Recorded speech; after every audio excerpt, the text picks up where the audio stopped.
Hi பிரைஸ்லாட் ஆண்டவராக இயேசு கிறிஸ்து நாமம் மகிமைப்படுவதாக. இயேசு கிறிஸ்து ஒரு முறை தீரு சீதோன் பட்டணம் வழியாக செல்கிறார்.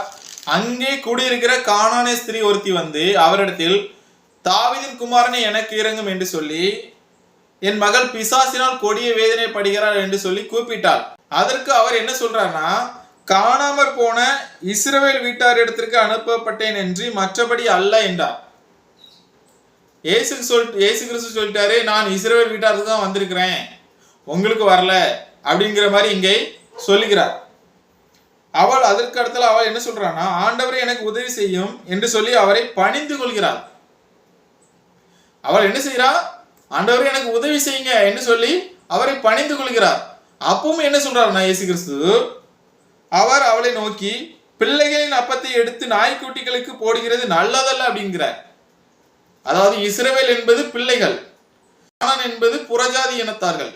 கானானிய ஸ்திரீ யார் என்றால் புறஜாதி இனத்தார்கள். இஸ்ரவேல் மட்டுமே தேவனால் தெரிந்து கொண்ட பிள்ளைகள். அதனாலதான் இயேசு கிறிஸ்து என்ன சொல்றாரு, பிள்ளைகளின் அப்பத்தை எடுத்து அதாவது நாய்க்குட்டிகளுக்கு போட முடியாது, உனக்கு நான் பிள்ளைகளின் கொடுக்க வேண்டிய அப்பத்தை எடுத்து உனக்கு தர முடியாது அப்படின்னு சொல்லிட்டாரு. நான் இஸ்ரவேல் வீட்டாருக்கு தான் வந்திருக்கிறேன் என்று இயேசு கிறிஸ்து தன்னை இங்க எப்படி வெளிப்படுத்துறாரு, ஒரு தீர்க்கதரிசியாக தன்னை வெளிப்படுத்துகிறார். இது குறித்து சில இஸ்லாமிய சகோதரர்கள் என்ன கூறுகிறார்கள் என்றால், அவர் இஸ்ரேல் வீட்டாருக்கு தான் வந்தாரு, மற்ற யாருக்கும் வரல, உங்களை தேடி வரல, நீங்கள் அவரை ஏன் வணங்குறீங்க, அவர் கடவுள் கிடையாது, அவர் வெறும் தூதர் தான், அவர் இஸ்ரேல் வீட்டாருக்கு வந்த ஒரு தூதர் தான், அந்த காணாமற் போன இஸ்ரேல் வீட்டாரை தேடி வந்த ஒரு நபி தான் அப்படின்பாங்க. ஆனால் இங்கே அந்த பெண் என்ன கூறுகிறாள் என்பதை நீங்கள் இங்கு கவனிங்கள். இயேசு கிறிஸ்து தன்னை தீர்க்கதரிசியா மட்டும்தான் நீங்க வெளிப்படுத்தினாரா அப்படின்னு நான் பார்க்கும்போது, அதற்கு அடுத்த வசனங்களை பார்க்கும்போது இயேசு கிறிஸ்து தன்னை இங்க எப்படி வெளிப்படுத்துகிறார் என்பதை நீங்கள் பாருங்கள்.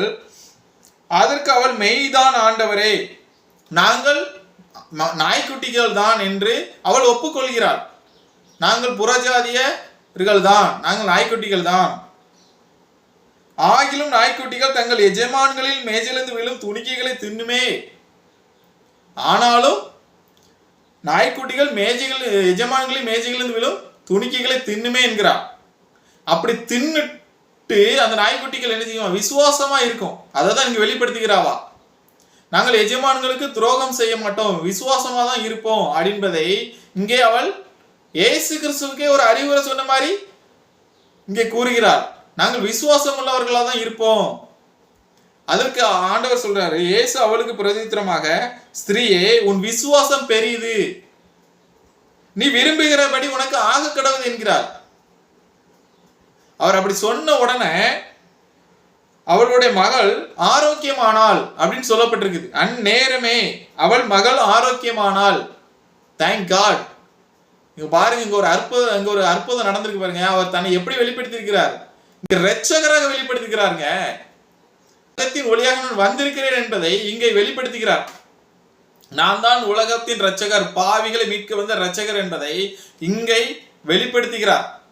தன்னிடத்தில் வந்தவர்களை இயேசு கிறிஸ்து புறம்பே தள்ளுவதில்லை என்று வேதவசனம் கூறுகிறது.